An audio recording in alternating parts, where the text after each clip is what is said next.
Evangelho de Lucas, capítulo 7. Vamos ler a palavra de Deus aqui no verso 11 a 17. Assim diz a palavra do Senhor. Lucas 7, verso 11. Pouco depois, Jesus foi para uma cidade chamada Naim, e os seus discípulos e numerosa multidão ia com ele. Ao aproximar-se do portão da cidade, eis que saía o enterro do filho único de uma viúva, e grande multidão da cidade ia com ela. Ao vê-la, o Senhor se compadeceu dela e lhe disse: não chore. Chegando-se, tocou no caixão e os que estavam carregando pararam. Então Jesus disse: jovem, eu ordeno a você, levante-se. O que estava morto sentou-se e passou a falar, e Jesus o restituiu à sua mãe. Todos ficaram possuídos de grande temor e glorificavam a Deus, dizendo: grande profeta se levantou entre nós, Deus visitou o seu povo. Essa notícia a respeito de Jesus se espalhou por toda a Judeia e por toda aquela região. Esta é a palavra do Senhor. Vamos buscá-la em oração. Senhor, bendito, e bendito seja a tua palavra entre nós. Bendita seja a sua revelação que chega até nós pela graça do Senhor. Mas nessa hora, Pai, lendo a palavra do Senhor, precisamos da tua luz, da ministração do Santo Espírito do Senhor em nossas mentes, em nossos corações, nos dando fé e resposta que te agradem. Assim te pedimos, ó Deus, no nome de Jesus. Amém. O ano era 1873. Horatio Spafford, da região de Chicago, Estados Unidos da América. Depois de ter passado anos anterior por um grande incêndio de Chicago, perdendo inclusive das suas posses e dos seus negócios, agora, nesse ano, ele decide passar um tempo na região da Europa, a Inglaterra especificamente, onde ele inclusive encontraria seu amigo mudo nessa ocasião de viagem, e ele prepara toda a sua família para uma embarcação. Horatio então despede Ana, a sua mulher, Ana, a sua filha, também chamada carinhosamente de Anne, a Meg, que era a Margaret, a Bessie, que era a Elizabeth, e a Taneda, que pelo menos eu não sei se tinha um apelidinho carinhoso. Caçula vai sobrando, né? Não tinha, pelo menos não conhecido aqui por nós. 4 filhas e uma esposa. Ele, por ocasião do trabalho, tem que ficar e embarcar posteriormente para Londres. Mas enquanto ele fica ali, ele despede a sua esposa. Na embarcação, pequena embarcação turística chamada Ville du Havre. E elas então partem em viagem com mais algumas centenas de pessoas naquela embarcação. Tudo parecia bem como toda viagem marítima parece ser. É monótono, demora, e a gente vai seguindo ali no compasso da embarcação. Mas sim, de vez em quando algumas tragédias podem acontecer em alto mar. Embora o fluxo não seja grande, embora o trânsito naval não seja tão perigoso assim no sentido de imprevistos e acidentes, uma embarcação cargueira metálica com uma rota mal traçada acerta em cheio o pequeno Ville du Havre, partindo ao meio e levando a óbito 226 pessoas. O que leva as autoridades a conduzir uma correspondência da Ana para o Horatio. Na correspondência, apenas 2 palavras, certamente escritas com letra trêmula: Saved alone. Salva sozinha. Ela não conseguiu escrever mais nada. Eventualmente, o Horácio pega uma embarcação e vai se encontrar com Ana na Inglaterra. Futuramente, nós recebemos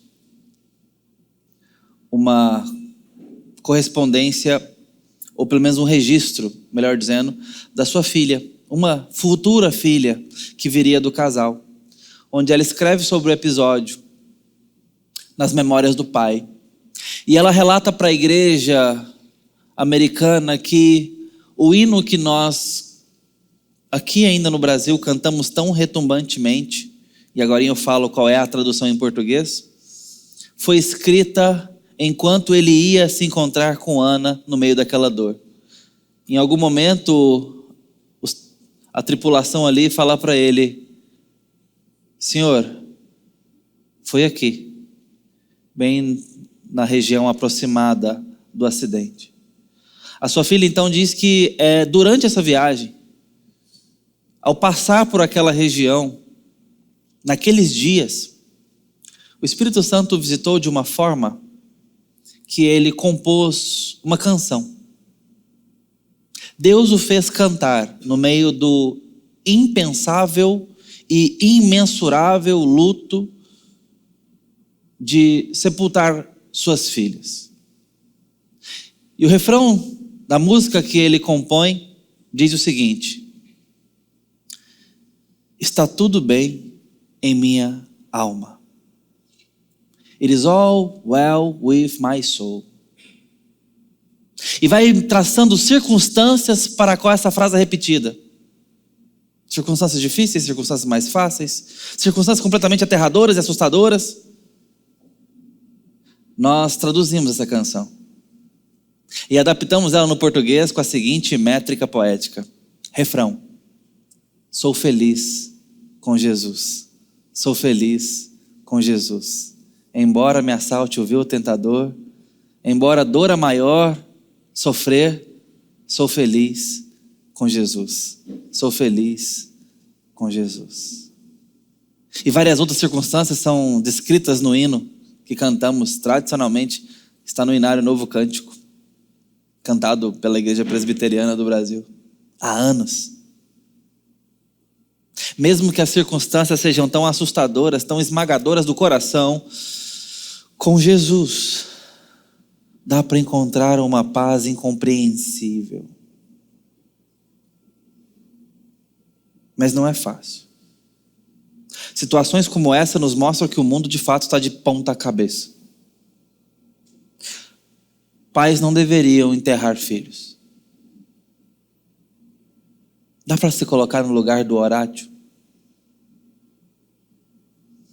Na vida familiar eu tive por 2 vezes que ver o sepultamento de 2 sobrinhos infantes, de 14 dias e de 3 anos. Um de 1º grau, um de 2º grau. Ali deu para sentir na pele como que o mundo está fraturado e carente de glória. Quando pais têm que enterrar os seus filhos, a morte consegue se cobrir e se vestir de um tom mais escuro, que já tem, mas pode piorar, parece. No ministério pastoral, pastores, presbíteros, diáconos têm que lidar com isso ainda mais cotidianamente do que outras ocupações. Porque a gente tem que estar lá e olhar de perto o luto, e olhar nos olhos marejados dos enlutados. E eu talvez tenha que te dizer que não sei se tem situação mais amarga na vida do que essa. A morte é assustadora por si só, não é, irmãos? Ela não argumenta, ela não negocia. Nós estamos na era da inteligência artificial,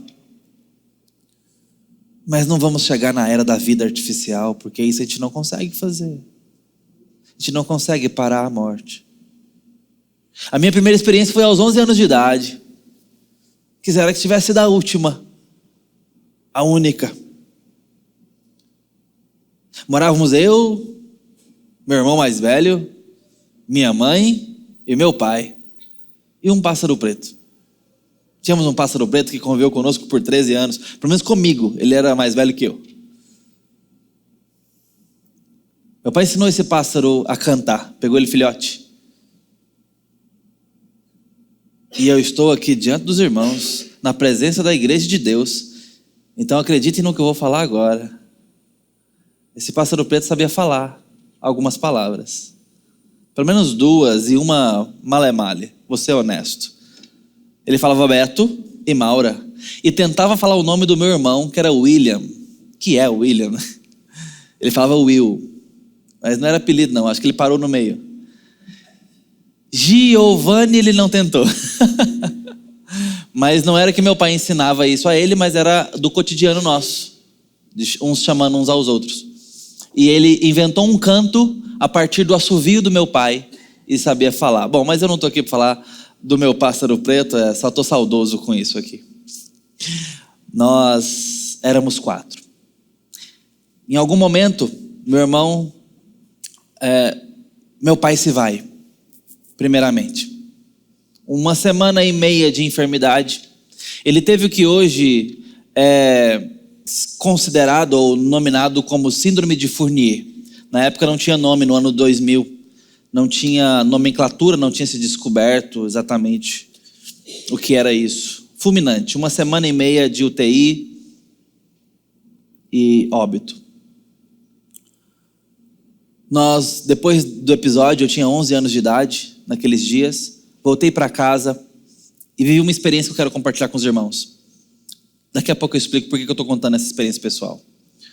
Volto para casa e no meio da tarde, era mais ou menos o horário que meu pai pediria para eu ir lá tirar as sandálias dele. Ele usava muito sandálias de velcro, tipo papetes. Eu detestava fazer isso. Porque eu tinha que parar de brincar, ou assistir meus desenhos, ou fazer qualquer outra coisa, e tinha que ir lá tirar as sandálias dele. Porque era a hora que ele ia tirar um cochilinho da tarde. Eu ali no meio da sala, olhando para a porta do quarto dele que estava fechada, pensei, está na hora de tirar as sandálias dele. Se eu entrar, ele vai estar lá, pensei. Coisas do luto. O luto tem uma fase grave, menor ou maior, dependendo da pessoa e da experiência, de negação. Não é que eu não acreditava que meu pai não estava vivo, mas me ocorreu que poderia ser que ele não tinha partido. Poderia ser que não tinha acontecido aquilo. Poderia ser só um sonho. E eu fiz o pior. Eu fui lá e abri a porta do quarto. E ele não estava lá. O lençol estava esticado, como que se não tivesse ninguém ali há muito tempo. Mas é porque minha mãe tinha cuidadosamente arrumado naquela manhã. Aquela tarde me foi mais real do que a outra no cemitério Jardim das Palmeiras aqui em Goiânia. Quando, depois de uma madrugada de velório, jogamos terra sobre o seu esquife. Aquela tarde eu acho que a ficha caiu, que era uma despedida. E eu, menino, tive que entender. Essa é a minha experiência, ela não é pior nem melhor do que a de ninguém, é só a minha. Essa foi a minha primeira experiência com a morte. Repito, queria que tivesse sido a última, a única. A morte é agressiva e nos mostra que precisamos de solução nessa história.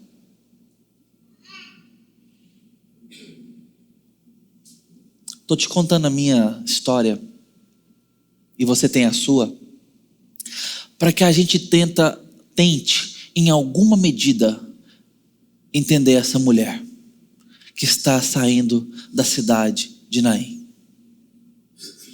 Essa mulher perde o seu filho único sendo viúva. Uma multidão a segue, entenda o texto. Mas eu consigo ver essa mulher só, mesmo no meio daquela multidão. Porque o que ela está sepultando, o que ela está enterrando, é mais do que um filho, e bastaria pela dor. Mas ela está sepultando o nome, ela está sepultando a perspectiva social. Uma viúva nesse contexto do mundo antigo, e agora sem filhos homens, tem uma situação de desprovimento, uma situação de carência social tão aguda, que a igreja do Novo Testamento, muito cuidadosa, olha e pensa: o nosso foco tem que ser as viúvas e os órfãos. Porque se nós negligenciarmos as viúvas e os órfãos, não precisa nem cuidar de outros, porque nós pulamos o maior buraco. Nós negligenciamos a maior dor. Essas pessoas estão em grave vulnerabilidade social. Essa mulher não tem mais amparo legal, ela não tem mais direito cívico, ela vai ficar à margem, desprovida e certamente sem muita condição de ganhar dinheiro e recurso financeiro. Tendo tudo o que cuidar da vida cotidiana. Essa mulher está ficando só. A cidade se comove, uma multidão a segue. Não era uma grande cidade, mas ainda assim o texto diz que tem uma grande multidão a seguindo, certamente chorando e lamentando com ela. Talvez o som que a gente escute naquele cortejo, além do arrastar das sandálias, sejam corizas e gemidos e soluços. Era o filho único dela. O que está acontecendo aqui às portas de Naim é luto. E eu quero que você tente imaginar um pouco o que está acontecendo. Porque vem ali esse cortejo, talvez de preto, certamente de luto, uma marcha fúnebre, desesperançada, silenciosa, amarga, porque a morte já fez o que tinha que fazer e deixou os seus estragos, deixou o seu silêncio.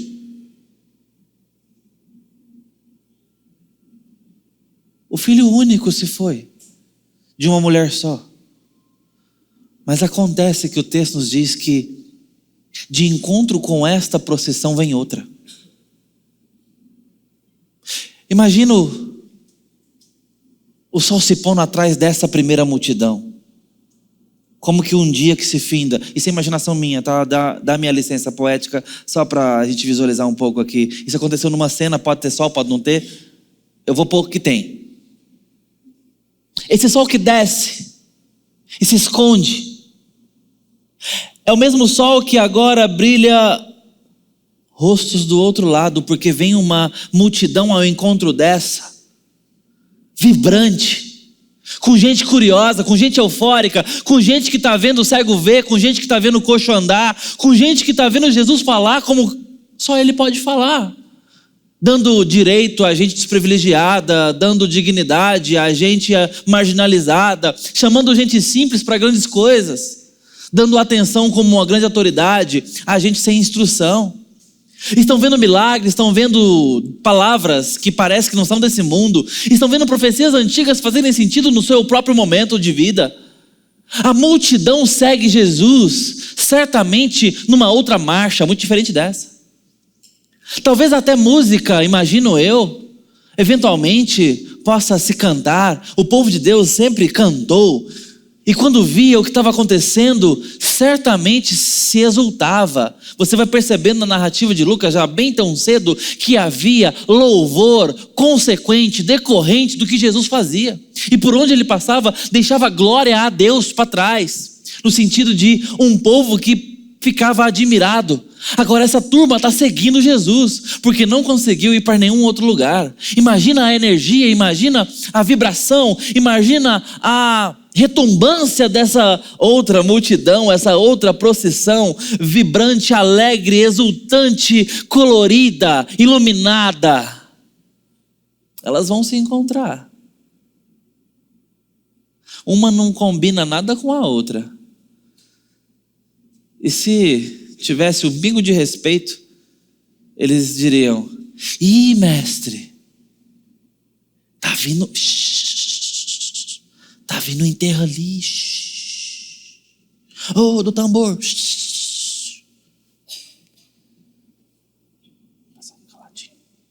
Passar caladinho aqui. Tá vindo o enterro ali. Não seria natural da nossa parte? Tá vindo o enterro ali. Eu não sei se deram conta. Eu não sei se visualizaram. Não tenho a menor ideia. Também não importa. O fato é que essas duas procissões vão se encontrar. O cortejo da morte vai se encontrar com o cortejo da vida. Em outras palavras, a morte se encontrará com a vida. O que pode acontecer nesse encontro? Quando os olhos profundos da morte encontrarem com os brilhos dos olhos da vida. O que esperar de nossas vidas quebradas, dos cacos, do nosso luto, da nossa fraqueza, da nossa fragilidade, das nossas dores, quando encontrarmos com o exaltado de Deus? O que esperar das nossas sombras, das nossas trevas, das nossas depressões, das nossas covardias, dos nossos temores, dos nossos dias mais escuros, quando encontrarmos aquele que é a alva da manhã de Deus? O que esperar da nossa vida morta? O que esperar da nossa vida pecadora, se encontrarmos com aquele que é o caminho, a verdade e a vida de Deus, graciosamente ofertadas para nós? O que esperar da morte se ela se encontrar com a vida? Ressurreição. Ressurreição. Nós estamos dedicados num tempo pensando sobre milagres no coração.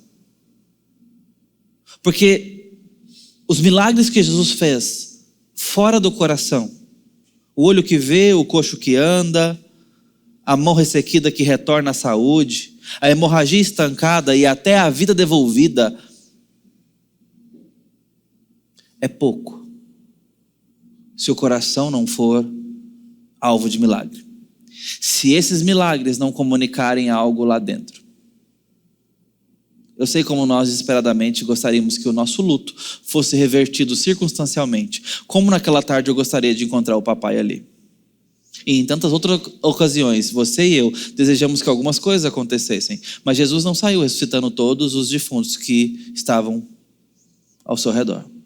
Jesus não curou todos os olhos cegos. Há um texto em que narra que Jesus, no meio de uma multidão, onde ele passou a tarde e a noite toda, curando toda sorte de enfermidade, inclusive endemoniados. Ele chega um momento que fala: eu tenho que ir embora. E deixa um monte de gente por ser curada. Estou dizendo esse ponto e reforçando isso para dizer que esse não é o ponto focal e essa não é a prioridade de Jesus. Ele faz isso porque ele é próprio e ele pode.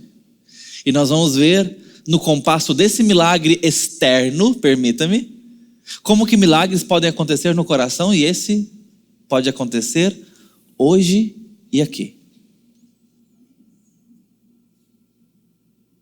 Jesus faz o que faz, e por 3 aspectos eu quero que você preste atenção. Primeira coisa, ele demonstra iniciativa. O texto diz que ele está ali. Ele está em Naim. Ele está às portas de Naim.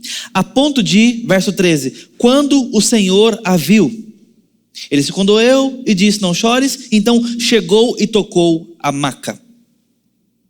O Senhor Jesus tomou a iniciativa de estar às portas de Naim. Mas é porque ele tomou uma iniciativa anterior e maior do que esta. Por isso ele está ali. Por isso ele vai fazer o que faz. E por isso nós temos uma base para crer que hoje podemos ter milagres extraordinários em nossa história, por conta dessa iniciativa maior. Qual foi essa? Deus, antes da fundação do mundo, enviou o seu próprio Filho no conselho da Trindade para a cruz. Jesus voluntaria-se para aceitar o caminho da cruz. Antes que houvesse mundo, antes que houvesse estrela brilhando, antes que houvesse choro na história e morte, Jesus aceita e toma a iniciativa por amor de eleger um povo pelo qual sangrar, morrer, perdoar e conquistar para Deus filhos e filhas. Esta iniciativa eterna e trinitária do Deus Pai, Filho e Espírito Santo foi tomada antes, para que na história Jesus se encarnasse, Jesus viesse e pagasse o preço histórico de estar aqui no ministério público de humilhação, sofrimento, mas também de proclamação da verdade libertadora. E Ele está fazendo exatamente isso. Por isso, Ele está às portas de Naim, como quem passa com propósitos, indo fazer o que tem que fazer. E Lucas está por trás, está perseguindo esses passos e esses detalhes. Mas Jesus se encontra com aquele cortejo e não passa direto. Ele vê a viúva. Jesus tomou a iniciativa de levar sobre si as nossas dores. Porque Deus amou de tal maneira o mundo que deu o seu Filho, e o Filho vem.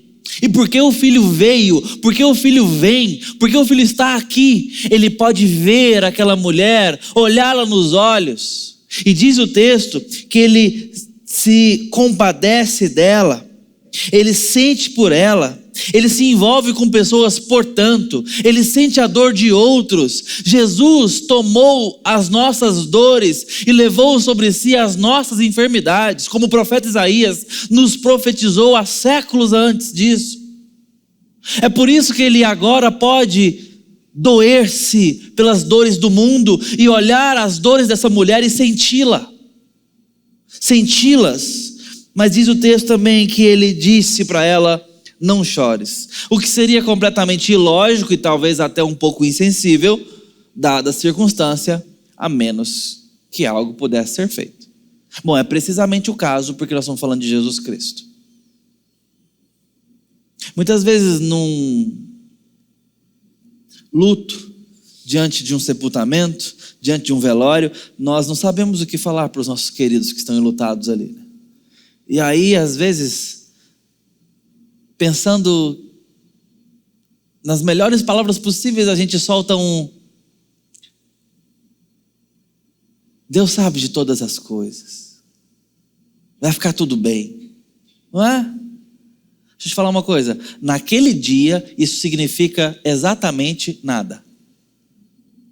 Uma semana depois significa muita coisa. Mas no meio do luto, pessoas enlutadas querem chorar. Pessoas enlutadas querem até perguntar por quê. Mas pode continuar falando, não tem problema, só estou te falando de efeito.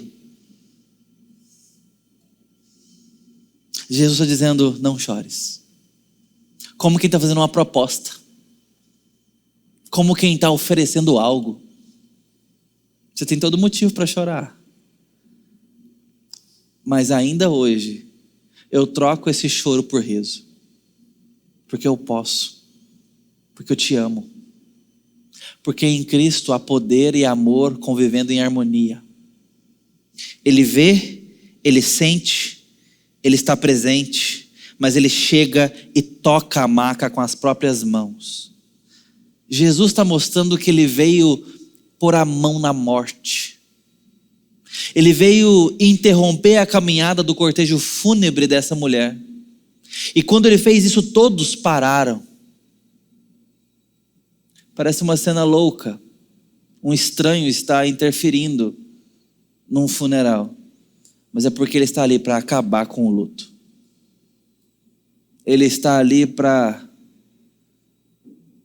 acender as luzes e acabar com aquela procissão. O que está acontecendo aqui é histórico. É um milagre externo, importantíssimo para aquela mulher, motivo de glória para aquele povo. Mas eu quero que você entenda que os milagres de Jesus são adiantamentos de algo muito maior. São sinais previstos de algo muito mais profundo. Aqueles cegos curados eventualmente voltam a ter problema de vista, talvez uma catarata de idade, talvez uma distropia qualquer. Os coxos curados podem muito bem acertar o dedo na quina da geladeira. Tem geladeira não, mas me entenda. Não é? Eu não estou dizendo que não tem valor, não é esse o ponto. Só quero te dizer que os milagres de cura, até mesmo os endemoniados libertos, são sinais de que o mundo precisa de conserto. E que Jesus tem poder e interesse para isso. Mas o que de fato precisamos é muito maior. É muito mais profundo. Entende? Não basta ter os olhos curados se algo não acontecer lá dentro. Vamos com olhos curados para uma condenação eterna sem Deus. Entende o ponto? Não basta ter a perna curada se não acontecer milagre lá dentro, que só Jesus pode fazer na sua cruz. Senão eu vou com pernas boas para uma eternidade sem Deus. Ou mesmo tendo caminhado uma vida sem Deus, que já seria triste o suficiente.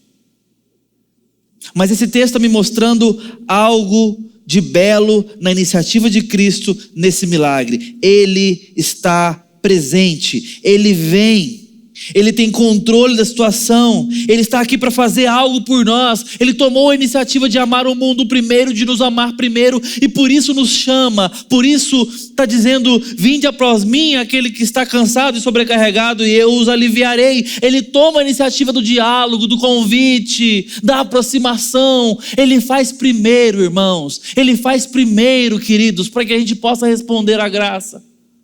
Ele já morreu por nós, para que a gente possa chegar livremente aos pés dele, chamar Deus de Pai, chamá-lo de Senhor, ter os ídolos derrubados. Ele tomou essa iniciativa de morrer por nós. Ele tomou a iniciativa de estar ali, presente. Por isso aquela mulher pode agora contemplar os olhos do Salvador, dizendo: não chores, eu estou aqui para acabar com o seu luto. Mas ele não faz isso só dessa forma. Ele também mostra autoridade. Não só uma iniciativa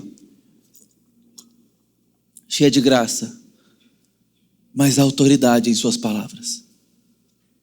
O texto diz no verso 14 que ele disse ao jovem: levante-se. Aqui você percebe algo especial. A vida e o ministério de Cristo acontecem intrinsecamente envolvidas com o termo palavra. Aliás, João diz no seu primeiro capítulo que ele é o Logos de Deus, o Verbo de Deus. É por meio dele que Deus se expressa, argumenta, fala e comunica. E quem vê ele vê o Pai, porque ele é a palavra de Deus. O ministério de Jesus e a sua autoridade se evidencia com atos de fala. Jesus fala, Jesus expressa, e isso está acontecendo aqui. E nesse momento, toda a desesperança da situação às portas daquela cidade, todo o luto profundo de uma mãe que enterra o seu filho, e o cortejo enlutado por aquela senhora, tem a desesperança despedaçada, confrontada, afugentada por palavras de autoridade, quando o Senhor da vida, Senhor sobre a morte, diz ao jovem: levanta-se. Não há diálogo, não há disputa, não há cabo de guerra, não há guerra de braço, queda de braço que chama, né, índio? Não há luta, não há disputa. A morte simplesmente tem que obedecer, porque o Senhor da vida e da morte está dizendo ao morto: levanta-se. Foi assim com Lázaro. Quando Jesus diz, após chorar, vendo o morto, Lázaro vem para fora. Foi assim no Vale dos Ossos Secos há muito tempo atrás, quando a palavra de Deus foi sobre aqueles ossos.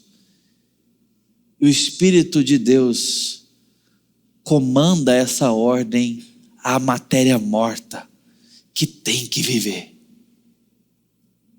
E nós vimos uma multidão se reviver naquela visão. Os tecidos, os músculos, os tendões, a pele, os pelos, vida. A palavra de Cristo vem com autoridade. Mas tem mais do que isso na palavra dele, não tem? Veja, Mateus 8,3 mostra que há suficiência. Senhor, diz o texto, basta uma palavra sua e meu servo ficará curado. Lá em Mateus 4,4 mostra que é alimento, porque ele mesmo diz que não só de pão viverá o homem, mas de toda palavra que procede da boca de Deus. Há também santidade, porque Jesus ora em João 17 dizendo, Pai, santifica-os na verdade, a tua palavra é a verdade. Há também segurança eterna, porque Jesus diz em Mateus 24 que as palavras dele não passarão. Há também intimidade com Jesus, porque Jesus continua agora no capítulo seguinte, que lemos, Lucas 8, verso 21, que ele diz que a minha família são aqueles que ouvem as minhas palavras e as praticam. Há um maravilhamento com a sua autoridade, porque ainda no Evangelho de Lucas, capítulo 4, 32, diz que muitos se maravilhavam, porque as suas palavras eram com autoridade. Há também vida eterna. João 6,8 narra o próprio Pedro dizendo, Senhor, para quem iremos? Se só tu tem palavras de vida eterna. Na palavra de Jesus, há tudo isso. Há boa intenção. Porque um dia, alguém muito carente disse, Senhor, se tu quiser, eu ficarei limpo. E sabe o que Jesus respondeu para esse homem?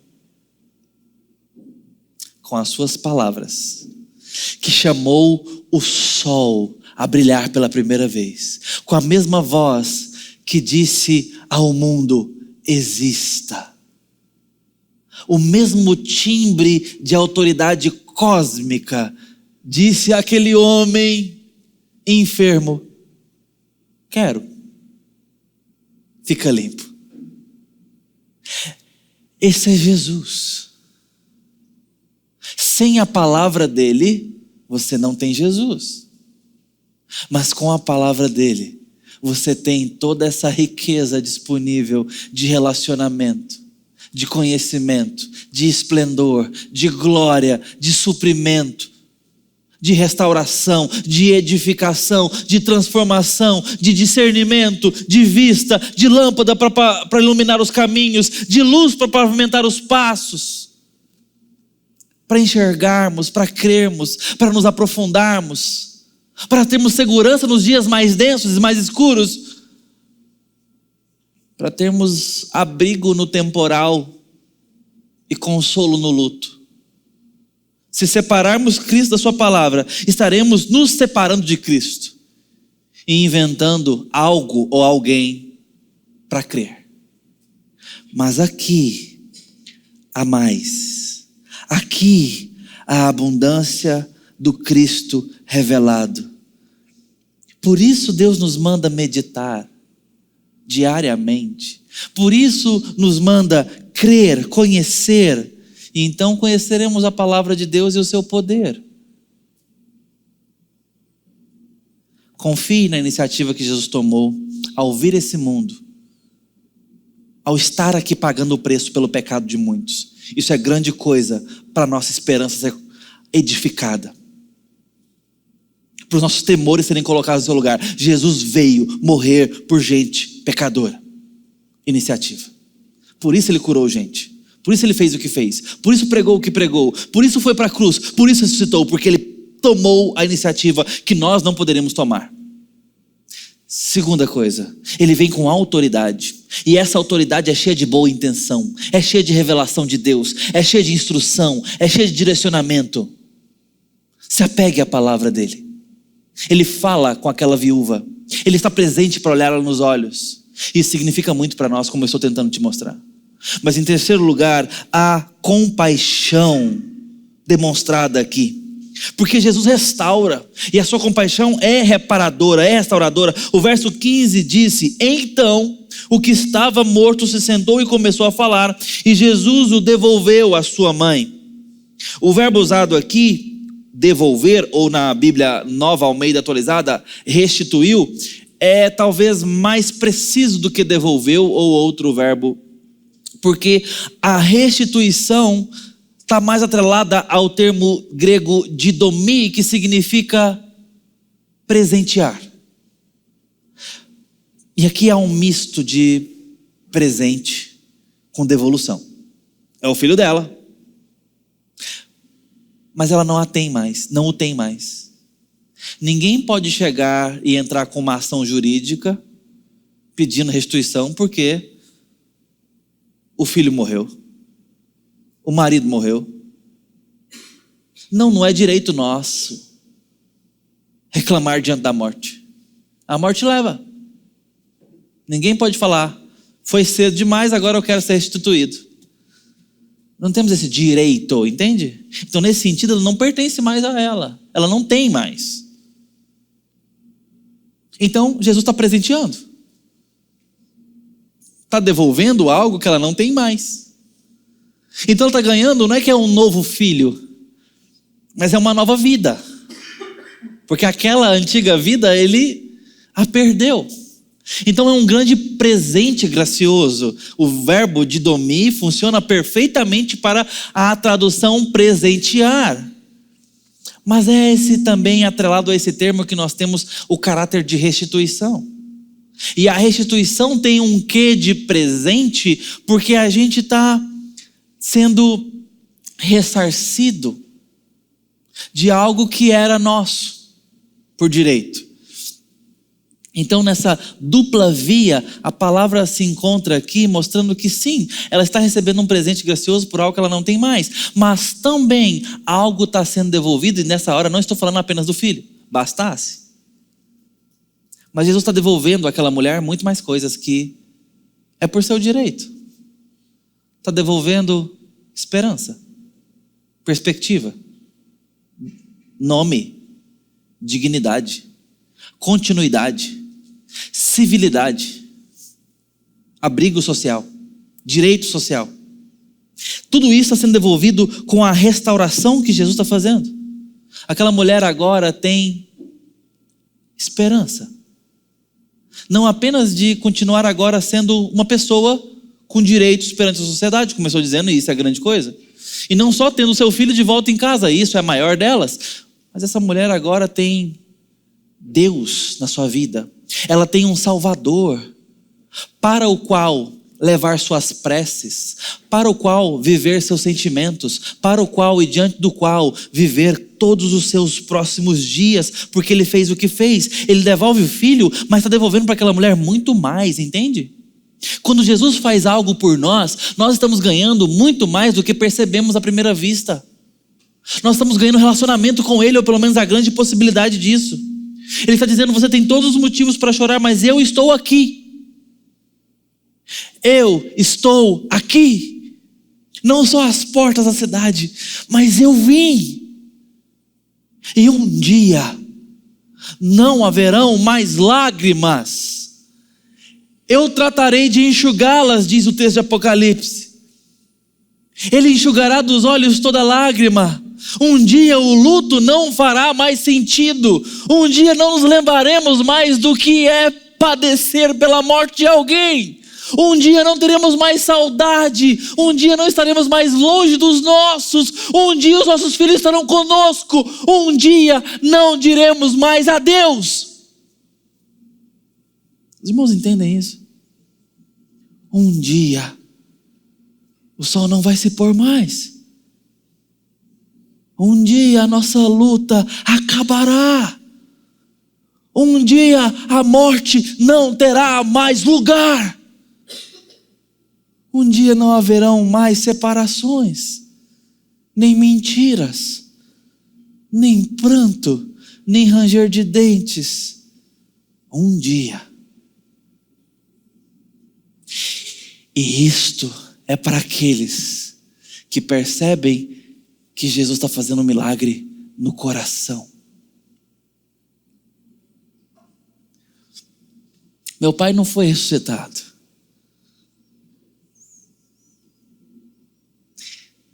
E hoje eu tenho uma filha que mora longe de mim. São minhas duas saudades que não passam. E acho que essas duas coisas talvez não serão curadas daqui até a volta de Cristo ou a minha morte. Mas eu já estou com saudade do novo tempo que Deus vai me dar. Onde eu olharei para o lado e não perguntarei: cadê minha família? Cadê o papai?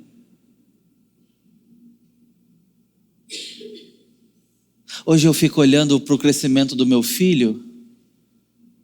Minha relação com ele me lembra mais minha relação com meu pai do que as minhas duas filhas. E o crescimento dele dói. De forma irracional, permita-me a transparência absurda. O pastor de vocês é assim, vai tendo paciência comigo. Não é racional, não é eu fazendo contas aqui e chegando a alguma conclusão, não é isso. Mas eu fico pensando assim, será que ele vai passar dos 11 anos de idade e voltar com ele? Eu estou colocando em palavras sentimentos que não são verbalizados. Mas o crescimento dele, parece-me que o tempo está acabando. Eu não sei se isso faz sentido para você. E aí eu tenho que levar o coração amedrontado para o Senhor. É dizer: Senhor, talvez não passe dos 11 anos de idade dele.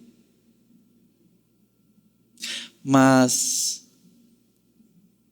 eu tenho algo muito maior, melhor, mais perfeito, mais permanente, entesourado em Cristo. Haverá um dia em que os meus filhos estarão comigo. E nunca mais nos despediremos. Entende o que eu estou dizendo? O que Jesus está fazendo às portas de Naim é dizer: eu posso com a morte. Creia em meu nome e eu lhes darei descanso eterno. Uma vida que não acaba, porque ela é chamada de eterna. Essa é a oferta do Evangelho. Esta é a oferta de Jesus Cristo de Nazaré. O que acontece diante daquilo ali é que as pessoas, diz o texto, diziam, possuídas de grande temor e glorificando a Deus: grande profeta se levantou entre nós. Deus visitou o seu povo. E essa notícia se espalhou. O rastro da autoridade, da obra voluntariosa de Cristo e a sua restauração deixa um rastro de esperança, deixa um rastro de glória. O que Jesus já fez por você, te perdoando os seus pecados, te atraindo para uma maravilhosa graça dele, é suficiente para você ter o coração ancorado nos vendavais dessa história e dessa vida. Como quem olha para o horizonte com esperança, com fé renovada. Ainda que os nossos mortos não ressuscitem nessa vida, isso haverá de acontecer um dia para aqueles que estão em Cristo. Ele voltará e nos ressuscitará para tabernacular conosco. Ou seja, Apocalipse 21, morar conosco. Em João 17, ele já tinha dado essa pista quando disse: Pai, a minha vontade é que onde eu esteja, estejam também aqueles que me deste. Jesus espera por esse encontro, por esse bom tempo, por esse fim do mau tempo, ou do temporal, do vendaval, das tempestades, das dores, dos lutos. Ele espera pelo fim disso, porque custou para ele mais do que para qualquer outro. Esse bom tempo que há de vir, essa eternidade serena, segura, onde não haverá mais luto, nem dores, nem lágrimas. Para aqueles que recebem o milagre da graça no coração. Creia e ouse andar como quem tem esperança. Vamos orar.